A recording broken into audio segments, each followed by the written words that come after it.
الرجیم بسم اللہ الرحمن الرحیم الحمد للہ رب العالمین والعاقبۃ للمتقین والجنۃ للموحدین والنار للکافرین مولانا و مولا الثقلین جد الحسن والحسین ابو القاسم محمد الصلاۃ والسلام علی اشرف الانبیاء والمرسلین وخاتم النبیین وعلی اہل بیتہ الطیبین الطاہرین المعصومین المظلومین المنتجبین المنتخبین ولعنۃ اللہ علی اعدائہم اجمعین اما بعد فقد قال اللہ سبحانہ وتبارک وتعالی فی محکم کتابہ الکریم والفرقان الحمید قولہ الحق بالحق بسم اللہ الرحمن الرحیم یا ایہا الذین آمنوا کتب علیکم الصیام کما کتب علی الذین من قبلکم لعلکم تتقون۔ عزیزان محترم، میں آپ تمامی حضرات کے سامنے ماہ رمضان المبارک کی فضیلت و برکت کے موضوع پر آپ حضرات کے اذہان عالیہ تک کچھ منتقل کرنا چاہتا ہوں۔ عزیزان محترم، پروردگار عالم نے اپنی محکم کتاب، مستحکم کتاب، قائم کتاب، دائم کتاب، اعلیٰ کتاب، محبوب کتاب، عظمتوں والی کتاب، رحمتوں والی کتاب، شفاؤں والی کتاب، دعاؤں والی کتاب، طہارتوں والی کتاب، عظمتوں والی کتاب، بلندیوں والی کتاب، پاک و پاکیزہ کتاب قرآن مجید میں ارشاد فرمایا، یا ایھا الذین آمنوا کتب علیکم الصیام کما کتب علی الذین من قبلکم لعلکم تتقون۔ اے ایمان والو، تم پر روزے فرض کر دیے گئے ہیں جس طرح تم سے پہلے لوگوں پر فرض کر دیے گئے تھے کہ تمہارے اندر تقوی پیدا ہو۔ عزیزان محترم، یہ مہینہ بابرکت مہینہ ہے، یہ مہینہ فضیلتوں کا مہینہ ہے، یہ مہینہ رحمتوں کے نزول کا مہینہ ہے، یہ مہینہ بلندیوں کا مہینہ ہے، یہ مہینہ عظمتوں کا مہینہ ہے۔ اس مہینے کی بہت ہی زیادہ فضیلت و برکت ہے، اور 12 مہینوں میں سب سے عظیم ترین افضلیت، کمالیت جس مہینے کو حاصل ہے وہ اسی مہینے کو حاصل ہے۔ اس مہینے کو بہار رمضان المبارک کہتے ہیں۔ عزیزان محترم، اس ماہ رمضان المبارک کی سب سے بڑی اہمیت اور سب سے بڑی خاصیت اور سب سے بڑی معنویت اور سب سے بڑی افادیت یہ ہے کہ عام دنوں میں جب کوئی بندہ اپنے پروردگار سے گفتگو کرتا ہے، اپنے پروردگار سے بات چیت کرتا ہے، اپنے پروردگار سے ہم کلام ہوتا ہے، تو وہ اتنا قریب نہیں ہوتا ہے کہ جتنا اس مہینے میں اللہ سے بندہ اپنا قریب ہوتا ہے۔ یعنی کہ اللہ سے بندہ اس مہینے میں بہت زیادہ قریب ہوتا ہے۔ اسی لیے تو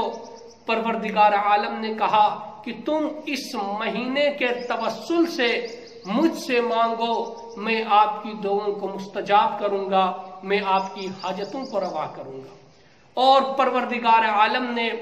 اسی مہینے میں کچھ راتیں ایسی رکھ دی ہے کہ جس میں پروردگار عالم نے وعدہ کیا ہے کہ اگر تم ان راتوں میں مجھے پکارو گے تو میں تمہاری دعاؤں کو مستجاب کروں گا۔ اللہ اکبر! یہ راتیں کون سی راتیں ہیں؟ عزیزان محترم، ہم اور آپ بخوبی جانتے ہیں یہ رات لیلۃ القدر کی رات ہے۔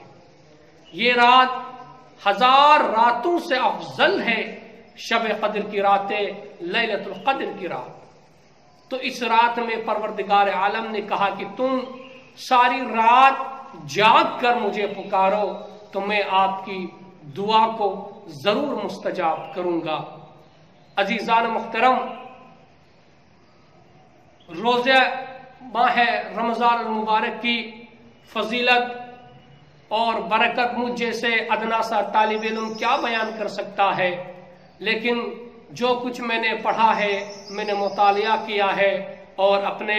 استاذ کے سامنے ذانو ادب تہ کر کے ابھی تک جو سیکھا ہے وہ میں آپ حضرات کے اذہان عالیہ تک منتقل کرنے کی کوشش کروں گا۔ ہم اور آپ کو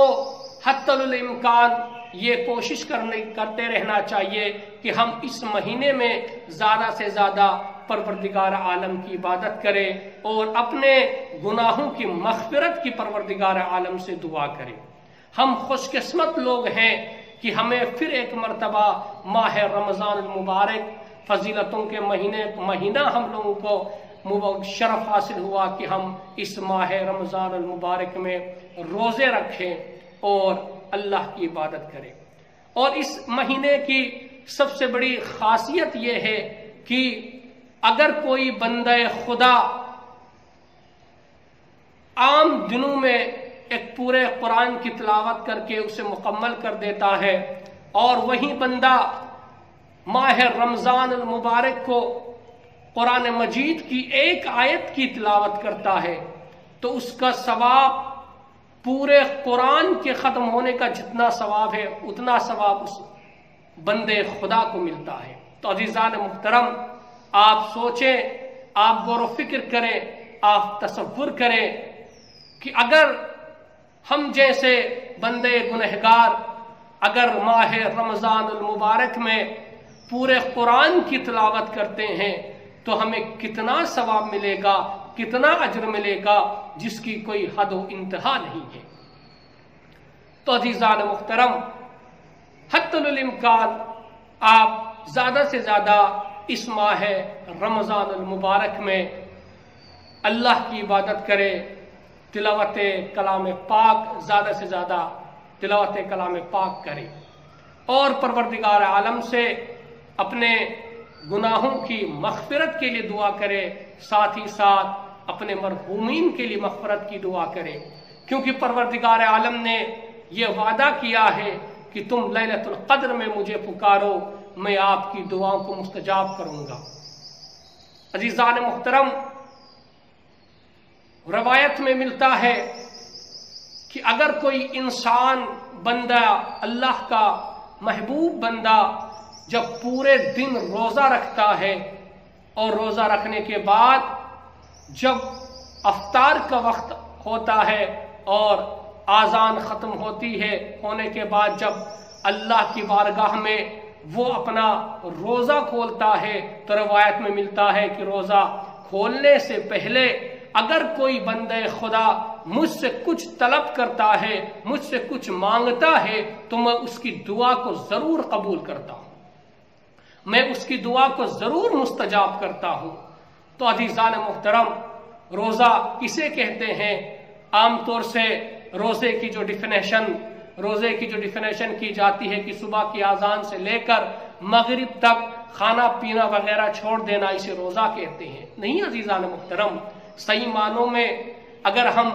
روزے کی فضیلت پر گفتگو کریں، اگر صحیح معنوں میں ہم روزے کو سمجھے تو روزہ صبح کی اذان سے لے کر مغرب تک کھانا پینا وغیرہ چھوڑ دینے کو روزہ نہیں کہتے ہیں۔ اگر کوئی بندے خدا اللہ کی بارگاہ میں روزہ رکھتا ہے تو اس کی آنکھیں بھی روزے سے ہونی چاہیے، اس کے کان بھی اس روزے سے ہونے چاہیے، اس کا منہ بھی روزے سے ہونا چاہیے، اس کے ہاتھ بھی روزے سے ہونا چاہیے، اس کے پیر بھی روزے سے ہونے چاہیے۔ اب میں آپ کو بتا دوں آنکھ کا روزہ کیا ہے۔ آنکھ کا روزہ یہ ہے کہ آپ دن بھر میں جب آپ روزہ رکھیں تو آپ کسی نامحرم کو نہ دیکھیں، کسی غلط چیز کو آپ اپنی آنکھوں سے نہ دیکھیں، یہ آپ کی آنکھ کا روزہ ہے۔ آپ کے کانوں کا روزہ کیا ہے کہ آپ دن بھر میں اپنے کانوں سے کسی کی غیبت نہ سنیں، یہ آپ کے کان کا روزہ ہے۔ آپ کے ناک کا روزہ کیا ہے کہ آپ کوئی ایسی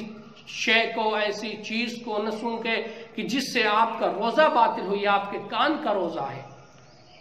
اور یہ آپ کے منہ کا کیا روزہ ہے؟ آپ دن بھر میں کسی شخص کو غلط الفاظ استعمال کر کے نہ بلائیں یا گالی گلوچ سے نہ بات کریں، یہ آپ کے منہ کا روزہ ہے۔ اور آپ کے ہاتھ کا روزہ یہ ہے کہ آپ کسی غریب کے اوپر آپ اپنے ہاتھ نہ چلائیں، یہ آپ کے ہاتھ کا روزہ ہے۔ اور آپ کے پیروں کا روزہ یہ ہے کہ آپ کسی کی ناجائز زمین کے اوپر نہ چلیں، یہ آپ کے پیروں کا روزہ ہے۔ تو عزیزان محترم، روزے کا مطلب یہ ہے کہ جب آپ روزہ رکھیں تو آپ کا پورا جسم جو ہے پورا روزے سے ہونا چاہیے۔ عزیزان محترم، میں آپ کی بارگاہ میں رمضان المبارک کی فضیلت پر کچھ احادیث بیان کر کے میں اپنی بات کو مکمل کرنا چاہتا ہوں، کیونکہ دامن وقت میں گنجائش نہیں ہے۔ ہمارے اور آپ کے چھٹے امام جعفر صادق علیہ الصلوۃ والسلام نے ارشاد فرمایا کہ رمضان میں جس کسی نے بغیر عذر کے روزہ چھوڑا تو اسے ایمان کی روح جدا ہو جاتی ہے۔ اللہ اکبر۔ ہمارے اور آپ کے چھٹے امام جعفر صادق علیہ الصلوۃ والسلام کیا ارشاد فرماتے ہیں کہ ماہ رمضان میں جس کسی نے بھی بغیر عذر کے روزہ چھوڑا تو اس سے ایمان کی روح جدا ہو جاتی ہے۔ اللہ اکبر۔ عزیزان محترم، اگر آپ ایمان کی روح کو مستحکم کرنا چاہتے ہیں، ایمان کی روح کو مضبوط کرنا چاہتے ہیں، ایمان کی روح کو اٹل کرنا چاہتے ہیں، تو آپ ماہ رمضان المبارک میں کبھی روزہ نہ چھوڑے۔ حتی الامکان آپ ماہ رمضان المبارک میں روزہ پورے روزے رکھنے کی کوشش کریں، دونوں فراہم ہوتی ہے۔ یہ ہے عظمت ماہ رمضان المبارک۔ اس کے بعد امام علی علیہ الصلوۃ والسلام ارشاد فرماتے ہیں کہ ماہ رمضان خدا کا مہینہ ہے اور شعبان رسول خدا کا مہینہ ہے اور رجب امام علی علیہ الصلوۃ والسلام کا مہینہ ہے۔ اللہ اکبر۔ ہمارے اور آپ کے امام علی علیہ الصلوۃ والسلام نے ارشاد فرمایا کہ ماہ رمضان جو ہے وہ اللہ کا مہینہ ہے، تو اسی لیے ہم اور آپ کو چاہیے، ہم اور آپ جانتے ہیں کہ جب اللہ کا مہینہ ہے تو ہم اور آپ کو حتی الامکان یہ کوشش کرنی رہنی چاہیے کہ اس مہینے میں ہم سے کوئی غلطی نہ ہو جس سے اللہ ہم سے ناراض ہو جائے، ہم سے کوئی ایسا گناہ نہ ہو جس سے ہمارے دعا اللہ تک پہنچنے میں دیر لگے۔ عزیزان محترم، اللہ نے فرمایا اگر کسی بندے خدا کی دعا مستجاب نہیں ہوتی ہے، بارگاہ خداوندی تک نہیں پہنچ پاتی ہے، تو کچھ آئیڈیلز بنائے گئے ہیں، کچھ شخصیات کو مقرر کیا گیا ہے واسطے کے لیے، ان کا واسطہ لے کر دعا مانگنے کو کہا گیا ہے۔ جناب آدم آئے، جناب آدم نے جب دعا قبول نہیں کی تو انہوں نے بھی واسطہ لیا۔ جناب نوح آئے، جناب نوح کی کشتی ڈوبی، اس کے بعد جب جناب نوح نے دعا کیا تو دعا قبول نہیں ہوئی۔ پروردگار عالم نے کہا اے نوح، جب تمہاری دعا قبول نہیں ہو رہی ہے تو تم کسی کو وسیلہ بناؤ۔ اسی طریقے سے بہت ہمارے ائمہ علیہم السلام نے، بہت سے ائمہ ایسے ہیں کہ جب ان کی دعا مستجاب نہیں ہوئی تو انہوں نے پروردگار عالم سے پوچھا، پروردگار عالم سے سوال کیا، استفسار کیا کہ آخر ہماری دعا کیوں نہیں مکمل ہو رہی ہے؟ تو پروردگار عالم نے کہا دیکھو، تم 14 معصومین علیہم السلام کا واسطہ لے کر، تم 55 علیہم السلام کا واسطہ لے کر، تم 12 امام علیہم السلام کا واسطہ لے کر مجھے پکارو، میں ضرور آپ کی دعا کو مستجاب کروں گا۔ اللہ اکبر۔ تو عزیزان محترم، ہم اور آپ کے لیے بھی یہ درس ہے، یہ ایک سبق ہے، یہ ایک سیکھ ہے۔ اگر ہم سے ہماری دعا اللہ تک قبول نہیں ہو پا رہی ہے تو ہم اپنے دعا کرنے کے طریقے کو چینج کر لیں اور ہم معصومین علیہم السلام کا واسطہ لے کر پروردگار عالم کی بارگاہ میں دعا کریں گے تو انشاءاللہ آپ کی دعا جلد سے جلد مستجاب ہو جائے گی۔ شرط یہ ہے کہ عزیزان محترم کہ آپ صدق دل سے اللہ کو پکاریں، اپنے دلوں سے گناہوں کی گندگی کو نکال کر اللہ کو پکاریں گے تو انشاءاللہ الرحمن آپ کی دعا بارگاہ خداوندی تک پہنچنے میں وقت نہیں لگے گا۔ عزیزان محترم، بس 2-4 حدیثیں اور میں عرض کر دوں انشاءاللہ، پھر اس کے بعد میں اپنی گفتگو کو مکمل کرنا چاہتا ہوں کہ رسول کریم صلی اللہ علیہ وسلم نے پھر ارشاد فرمایا ہے کہ اگر کوئی بندہ ماہ رمضان کی فضیلت اور برکت کو صحیح معنوں پر صحیح طور پر جان لے کہ کوئی بندہ رمضان کی فضیلت و برکت کو جانے تو وہ اس کی آرزو یہ آرزو کرے گا کہ تمام سال ہر مہینہ ماہ رمضان المبارک میں تبدیل ہو جائے۔ اللہ اکبر۔ رسول کریم صلی اللہ علیہ وسلم نے ارشاد فرمایا کہ اگر کسی بندے خدا کو یہ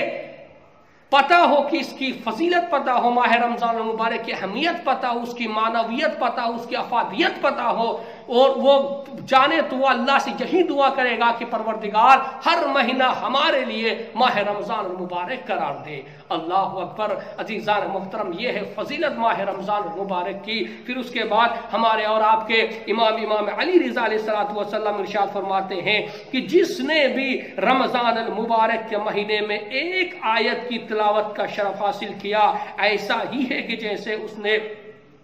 یعنی کہ ہمارے اور آپ کے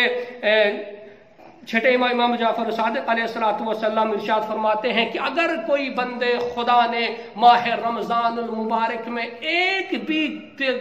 قرآن مجید کی تلاوت کی، ایک آیت کی بھی تلاوت کی، تو اسے اتنا ہی ثواب ملے گا جسے ہم عام طور سے مہینوں میں قرآن مجید کو مکمل کرنے کے بعد جو ہمیں ثواب ملتا ہے، اتنا ہی ثواب ہمیں ماہ رمضان المبارک میں ایک آیت کی تلاوت کرنے کا شرف، ایک آیت کی تلاوت کرنے سے ہم اور آپ کو اتنا ثواب ملتا ہے۔ تو عزیزان محترم، یہ ہے ماہ رمضان المبارک کی فضیلت اور اہمیت اور معنویت، جو مختصر کر کے میں نے آپ حضرات کے اذہان عالیہ تک منتقل کرنے کی کوشش کی۔ عزیزان محترم، ہم اور آپ بخوبی جانتے ہیں کہ آج یہ پوری دنیا، پورا عالم ایک وبا کے دور سے گزر رہا ہے، اور پورے دنیا میں ایک ایسی وبا پھیلی ہوئی ہے کہ جس کی وجہ سے ماں باپ اپنے بچوں سے نہیں مل پا رہے ہیں، جس کی وجہ سے ایک باپ ایک بیٹے سے نہیں مل پا رہا ہے، جس کی وجہ سے ایک ماں اپنی بیٹے سے نہیں مل پا رہی ہے، جس کی وجہ سے ایک دوست اپنے دوست سے نہیں مل پا رہا ہے، جس کی وجہ سے ایک عزیز اپنے عزیز سے نہیں مل پا رہا ہے۔ عزیزان محترم، کیا وقت آ گیا اس دنیا میں کہ ہم اپنے عزیزوں سے ہاتھ ملانے کے لیے ترس رہے ہیں۔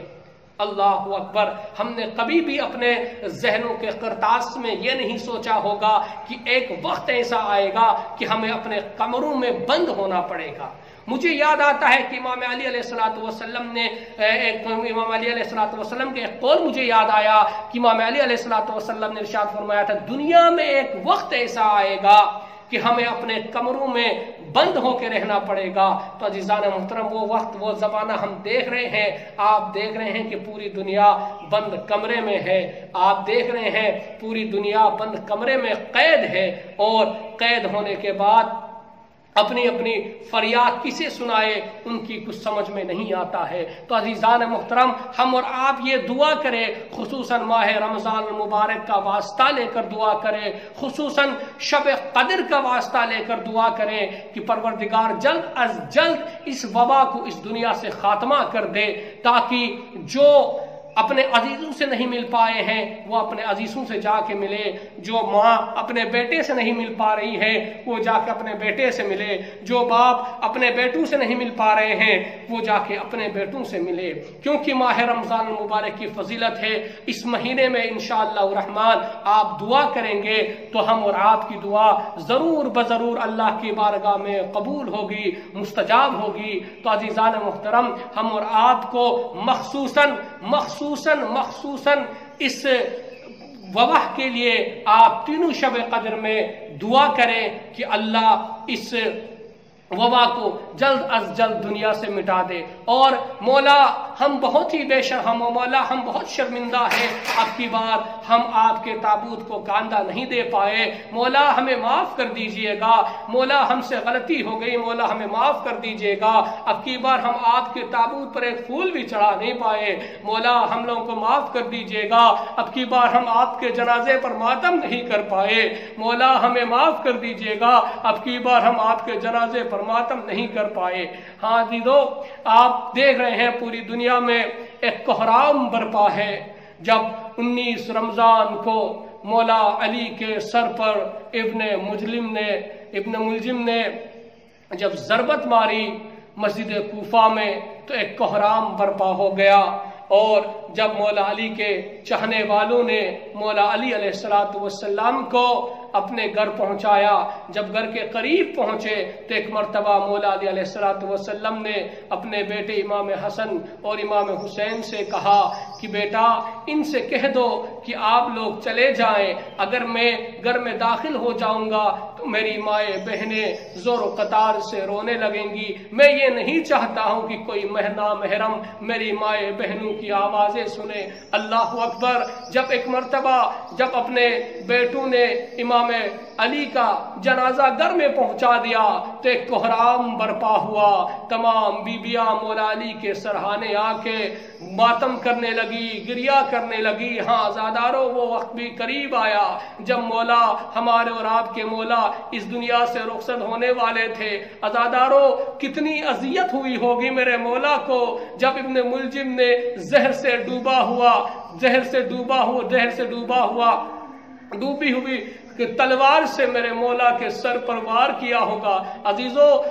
زہر اتنا شدید تھا کہ مولا زیادہ دیر تک زندہ نہیں رہ پائے، اور جب مولا اس دنیا سے جانے لگے تو مولا نے کچھ وصیتیں کی، کچھ رخصتیں کی۔ کہا بیٹا دیکھو، میرے جنازے کو تنہائی میں دفن کرنا، میرے جنازے کو رات کی تنہائی میں دفن کرنا، میرے جنازے کو کسی کو شریک نہ ہونے دینا، کیونکہ یہ ظالم میرے جنازے کو دفن ہونے نہیں دیں گے، اور بیٹا